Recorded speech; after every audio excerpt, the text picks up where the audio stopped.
తెలుగు రాష్ట్రాల్లో అతిపెద్ద lift manufacturer lifts ట్రై.com dealership కూడా ఇవ్వబడును. నమస్తే ఉమాదేవరకొండ గారు. నమస్తే అమ్మా. కుంభరాశి వారికి కనుక మనం చూస్తే ఏ విధంగా ఉండబోతుంది అంటారు? ఎస్పెషల్లీ కుంభరాశిలో పుట్టిన మగవారికి కనుక మనం చూసుకుంటే ఏ ఏ విషయాలలో కలిసి వచ్చే అంశాలు ఉన్నాయి? చాలా సందర్భాల్లో ఈ నెలలో ఈ సంవత్సరంలో ఈ విధంగా చేస్తే మంచిది అని చెప్తూ ఉంటుంటారు. అది వివాహ విషయంలోనైనా సంతాన విషయంలోనైనా. కొంతమందికి ఫర్టిలిటీ సమస్యలు ఇబ్బందులు చూస్తూ ఉంటుంటారు, కొంతమంది బిజినెస్ లాస్ చూస్తూ ఉంటుంటారు. సో ఓవరాల్గా మగవారికి ఏ విధంగా ఉండబోతుంది, ఏ ఏ విషయాలలో జాగ్రత్తలు వహించాలి?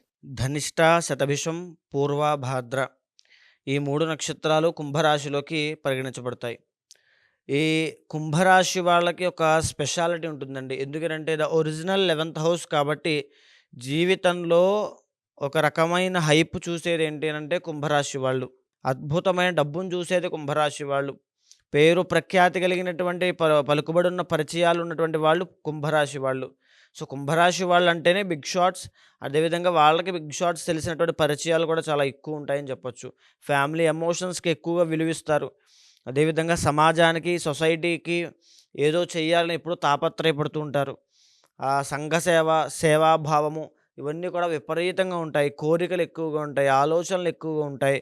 సో ఏంటంటే ఈ కుంభరాశి వాళ్ళకి అధిపతి శని భగవానుడు ఆధిపత్యం వహిస్తూ ఉంటాడు కాబట్టి జీవితంలో బాగా కష్టపడి ఒక వయసు దాకా వచ్చిన తర్వాత ఆ వయసు నుంచి జీవితంలో నాకున్న దాంట్లో ఎంతో కొంత ప్రజలకు సేవ చేయాలి, ఒక అనాథాశ్రమానికి సేవ చేయాలి, లేకపోతే ఇంకో ఏదో ఒక ఆర్గనైజేషన్కి సేవ చేయాలి, ఒక సేవా సమితి పెట్టాలి, 10 మందికి ఎప్పుడు అన్నదానం చేయాలి, భోజనాలు పెట్టాలి, ఆదుకోవాలి, లేకపోతే సమాజంలో జరిగేటువంటి చెడుని మనం ఎదిరించాలి అనేటువంటి దృక్పథము, ఆ భావన, అంటే ప్రజలతో మమేకం అవ్వాలి, ప్రజలకు ఉపయోగపడాలి అనేటువంటి ఆలోచనలు ఎక్కువగా ఈ కుంభరాశి వాళ్ళకి ఎక్కువగా ఉంటాయండి. ఒక బెస్ట్ అడ్మినిస్ట్రేటర్స్ ఎవరు అని అంటే కుంభరాశి వాళ్ళు. వాళ్ళకి ఏదైనా ఒక ఈవెంట్ కానీ లేకపోతే ఒక ప్రోగ్రామ్ కానీ అప్పచెప్పామనుకోండి, వాళ్ళు చేసినంతగా బాగా ఎవరు చేయలేరని చెప్పొచ్చు. అడ్మినిస్ట్రేటర్ ఎవరు అని అంటే కుంభరాశి వాళ్ళని జ్యోతిష్ శాస్త్రం చెబుతోంది. సో ఈ కుంభరాశి వాళ్ళకి లగ్నం అధిపతి శని అవుతాడు కాబట్టి, అండ్ ఇంకో ముఖ్యమైన విషయం దాంట్లో 12వ స్థానానికి కూడా అధిపతి శని అవుతాడు. అంటే వీళ్ళ +2 వీళ్ళే, ఒక -2 వీళ్ళే. 12వ స్థానానికి ఆధిపత్యం శని ఎప్పుడైతే వహిస్తాడో అనవసరమైన లిటిగేషన్స్ అండి, అనవసరమైన గొడవలు, ప్రమేయం లేకుండా వీళ్ళు ఏదో ఒక గవర్నమెంట్ పరంగా లిటిగేషన్స్లో ఇరుక్కోవడము, కోర్టు పరమైన సమస్యలు ఎదుర్కోవడము, తర్వాత గవర్నమెంట్ దగ్గర నుంచి పెనాల్టీస్, ట్యాక్సులు, లేకపోతే పనిష్మెంట్స్ ఇలాంటివన్నీ ఎదుర్కొనే అవకాశాలు చాలా ఎక్కువ శాతం ఉంటాయి జాతకంలో శని బాగోకపోతే. అయితే ఇంకొక విషయము, వీళ్ళకి ఎక్కువ శాతము 12వ స్థానానికి లీడ్ చేసేది శని కాబట్టి వెన్నుపూసకు సంబంధించిన ఇబ్బందులు, జాయింట్ పెయిన్స్, మోకాళ్ళ నొప్పులు, తరువాత చెప్పాలంటే ఈ యొక్క మెడకి సంబంధించినటువంటి కండరాల విషయంలో ఇబ్బందులు, కాలర్ బోన్ ఇబ్బంది అవ్వడము, స్పాండిలైటిస్, సయాటికా, ఎస్పెషల్లీ డయాబెటీస్ ఇవన్నీ కూడా చాలా ఇబ్బంది అయ్యేటువంటి కుంభరాశి వాళ్ళకి ఎక్కువ ఉండి టెన్షన్స్ బాగా ఎక్కువ తీసేసుకుంటారండి. సో అంత టెన్షన్ తీసుకోవద్దు, చాలా జాగ్రత్తగా ఉండండి. అయితే ఇంకొక విషయం, 12th అండ్ 11th లార్డ్ మీకు గురుడు అవుతాడు కాబట్టి విద్యా విషయంలో అద్భుతమైనటువంటి రాణింపు వీళ్ళకు ఉంటుంది. ఉత్తీర్ణత శాతం చాలా ఎక్కువగా ఉంటుంది. సో వీళ్ళని మంచి గైడెన్స్ ఇచ్చి చదివించగలిగితే ఒక డాక్టర్, బెస్ట్ డాక్టర్స్ అవుతారు. లేకపోతే ఒక ఎంబీఏ కోర్సెస్ చేసిన వాళ్ళు చాలా అద్భుతంగా రాణించగలుగుతారు. ఒక బెస్ట్ ప్రొఫెసర్స్ అవ్వచ్చు, లెక్చరర్స్ అవ్వచ్చు, తర్వాత గోల్డ్ మెడలిస్టులు. అంటే వీళ్ళకున్న కంటెంట్ సబ్జెక్ట్ ఇంకెవరి దగ్గర ఉండదు. ఓకే. సో అంత రా సబ్జెక్ట్ అంతా వీళ్ళ దగ్గర ఉంటుంది. అదేవిధంగా 3rd అండ్ 10th లార్డ్ కుజుడు అవుతాడు కాబట్టి గవర్నమెంట్ జాబ్స్ ఎక్కువగా వచ్చే అవకాశాలు చాలా ఎక్కువ ఉంటాయండి. రైల్వే, గవర్నమెంట్, ఎలక్ట్రికల్ డిపార్ట్మెంట్స్, తర్వాత చెప్పాలంటే ఈ గవర్నమెంట్లో దాంట్లోనే ఆర్మీ, సోల్జర్స్, పోలీస్ డిపార్ట్మెంట్స్ ఇవన్నీ కూడా కుంభరాశి వాళ్ళు ఎక్సలెంట్గా రాణించగలుగుతారు. Because of Shani hard working అండి.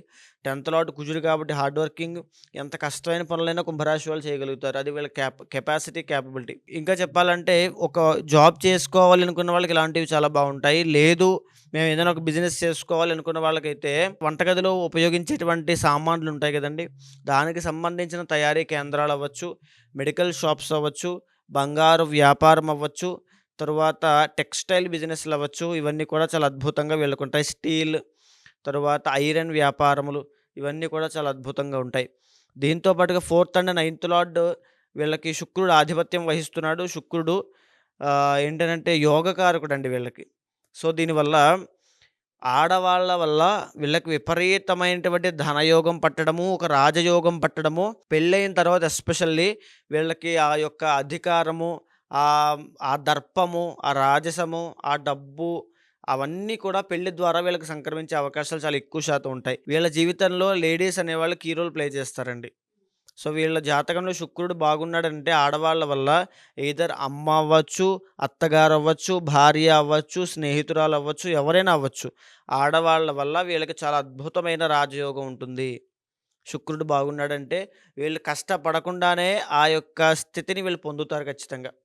అదేవిధంగా ఫిఫ్త్ అండ్ ఎయిత్ లార్డ్ బుధుడవుతాడు కాబట్టి ఎక్కువ శాతం ఆడ సంతానం కలిగే అవకాశాలు వీళ్ళకి ఎక్కువ ఉంటాయి. సో, సంతానం విషయంలో ఇబ్బంది కూడా కలుగుతుంది. సంతాన నష్టం కలగడము కుంభరాశి వాళ్ళకి ఇవన్నీ కలుగుతాయి.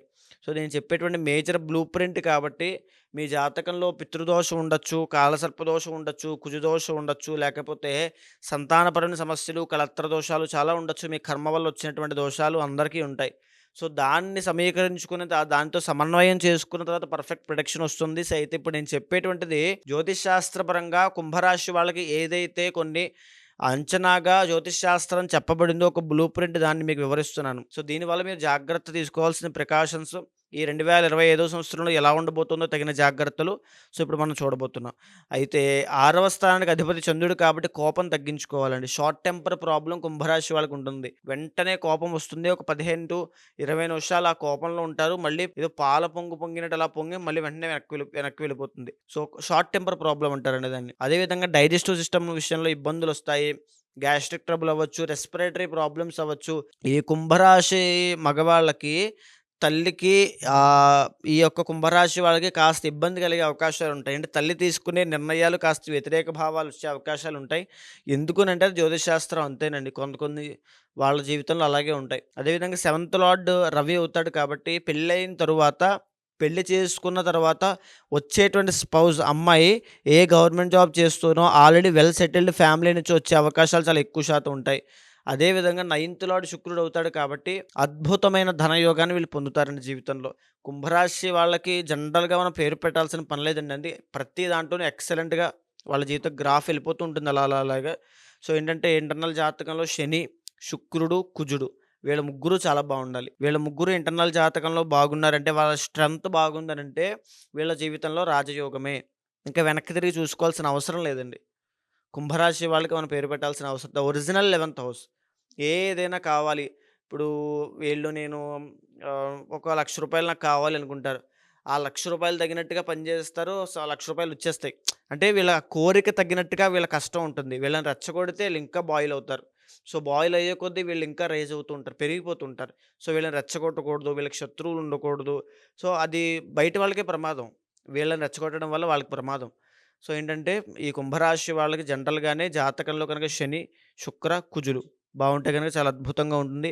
ఈ 2025 సంవత్సరంలో ఏలినాటి శని ఇప్పుడు ప్రెజెంట్ వీళ్ళకి నడుస్తోందండి. ఈ ఏలినాటి శని దోషం వల్ల ఇప్పుడు ప్రెజెంట్ నడిచేది జన్మశని. జన్మస్య దేహ కష్టము అంటారు. అంటే ఆరోగ్య ఇబ్బందులు అని అర్థం. సో, ఏంటంటే ఇందాక నేను ఆల్రెడీ ఒక ప్రికాషన్ చెప్పాను. వీళ్ళకేంటంటే గ్యాస్ట్రిక్ ట్రబుల్ అవ్వచ్చు, డైజెస్టివ్ ప్రాబ్లమ్స్ అవ్వచ్చు వచ్చే అవకాశాలుంటాయని. అంటే అది పొట్టకి సంబంధించింది. సో, ఇప్పుడు నడిచే జన్మశని కూడా శని యొక్క ఫోకస్ అంతా కూడా ఊపిరితిత్తుల దగ్గర నుంచి ఈ మోకాళ్ళ దాకా వచ్చేటువంటి ఆరోగ్య సమస్యల మీదే ఫోకస్ ఉంటుంది. కాబట్టి దాంట్లో కూడా ఈ పొట్టకి సంబంధించిన ఇబ్బందులు ఉంటున్నాయి కాబట్టి డైజెస్టివ్ ప్రాబ్లమ్ విషయంలో మీరు చాలా జాగ్రత్త తీసుకోవాలి. టైమ్ టు టైమ్ ఫుడ్ తినడం నేర్చుకోవాలి. తర్వాత ఎక్సర్సైజ్ బాడీకి ఉండాలి. లేకపోతే ఒబేసిటీ అనే ప్రాబ్లమ్ విపరీతంగా ఇబ్బంది పడతారు. ఇంకొక విషయము ఈ మార్చి 30 తరువాత థర్డ్ ఫేజ్ ఆఫ్ ఏలినాటి శని స్టార్ట్ అవుతుంది. ఇది కేవలం కంప్లీట్‌గా మీ యొక్క ఫైనాన్స్ మీద ఇబ్బంది పెడుతుంది. ఆర్థిక సమస్యలు తీసుకొచ్చి పెడుతుంది. మీరు ఎవరికో ఏదో మాట ఇచ్చేస్తారు నేనున్నాను అని చెప్పి. ఆ మాటకి కట్టుబడి ఓ రూ. 1,00,000, 3,00,000, 4,00,000 ఇవ్వాల్సొస్తుంది. మీ దగ్గర డబ్బులుండవు. ఎవరి దగ్గర వాళ్ళు అప్పు చేసి ఇస్తారు. ఆ అప్పుల వాడు మిమ్మల్ని తింటూ ఉంటాడు. ఇలాంటి పరిస్థితులన్నీ కూడా రాబోయే రోజుల్లో కుంభరాశి వాళ్ళకి రాబోతున్నాయి. బాగా గుర్తుపెట్టుకోండి. మీరు అష్టలక్ష్మి హోమం ఖచ్చితంగా చేయించండి. ఓకే. అష్టలక్ష్మి హోమం చేయిస్తే ఈ బాధ నుంచి, ఈ యొక్క ఆర్థిక సమస్య నుంచి బయటపడతారు. ముఖ్యంగా మాట జాగ్రత్త. మాట విషయంలో మీరు ఇబ్బంది పడతారు. మాట ఇవ్వద్దు.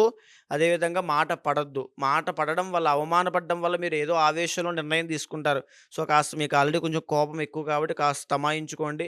ఇదంతా కూడా శని ప్రభావం కాబట్టి అష్టలక్ష్మి హవనము, సుదర్శన హోమం చేస్తే మీ జాతకంలో ఈ ప్రాబ్లమ్స్ అన్నీ పోతాయి. అండ్ ఇంకొకటి జాతకంలో వీళ్ళకి మే 18 తర్వాత లగ్నంలోకి రాహువు రాబోతున్నాడండి. అంటే కుంభంలోకి రాహువు రాబోతున్నాడు. వచ్చిన తరువాత సేమ్ అండి ఇందాక నేను చెప్పినట్టుగా ఆర్థిక సమస్యలతో పాటుగా ఏదో ఒక పని మీద విపరీతంగా తిరిగి అలసిపోయి ఏ పని అవ్వక నిరాశ నిస్పృహలకు లోనయ్యేటువంటి అవకాశాలు కనిపిస్తున్నాయి. కాబట్టి ఆ విషయంలో కూడా మీరేమీ కంగారు పడాల్సిన పని లేదు. సుదర్శన హోమము, అష్టలక్ష్మి హవనము చేయిస్తే ఆ రాహు దోషం పోతుంది. దీంతో పాటుగా పంచమ స్థానంలోకి గురుడు రాబోతున్నాడు కాబట్టి చాలా మంచి యోగము. ఇబ్బంది లేదు. సంతానం లేని వాళ్ళకి ఈ యొక్క సంవత్సరంలో సంతానం కలిగే అవకాశాలు చాలా ఎక్కువ శాతం ఉన్నాయి. తరువాత మంత్రసిద్ధి కోసం స్పిరిచువల్గా ఆధ్యాత్మికతగా వైపు వెళ్ళే వాళ్ళందరికీ కూడా చాలా గొప్ప రోజులు రాబోతున్నాయని చెప్పొచ్చు. అయితే ఇంకా మీరు జాగ్రత్తగా తీసుకోవాల్సిన అంశాలు ఆరోగ్యం జాగ్రత్త, ఆర్థిక విషయాల్లో జాగ్రత్త, మాట జాగ్రత్త. ఇంకా చెప్పాలి అనంటే అన్ని విషయాల్లో జాగ్రత్త, కోపం తగ్గించుకోండి. దాంతోపాటు సుదర్శన హోమము, అష్టలక్ష్మి హవనము చేయిస్తే ఈ దోషాలన్నీ కూడా పరిపూర్ణంగా పోతాయి. డెఫినెట్గా అండి. ఎవరైతే మా ఈ వీడియో చూస్తూ ఉంటుంటారో ఏలినాటి శని ప్రభావం అయితే ఆర్థిక సమస్యలపైన ఇంపాక్ట్ చూపిస్తూ ఉంది కాబట్టి సో జాతకరీత్యా ఎవరైనా ఇంటర్నల్గా ఒకసారి ఉమాగారిని కలిసి చూపించుకోవాలి అనుకున్న జాతకం లేదా అష్టలక్ష్మి హవనం లేదంటే సుదర్శన హోమం చేయించుకోవాలి అనుకున్న డెఫినెట్గా అప్రోచ్ అవ్వచ్చు. కింద స్క్రోల్ అవుతున్న కాంటాక్ట్ నెంబర్ని కాంటాక్ట్ చేస్తే ఉమాగారి టీం మీకు పూర్తి వివరాలు అందిస్తారు. థ్యాంక్ యూ ఉమాగారు. థ్యాంక్ యూ అమ్మా.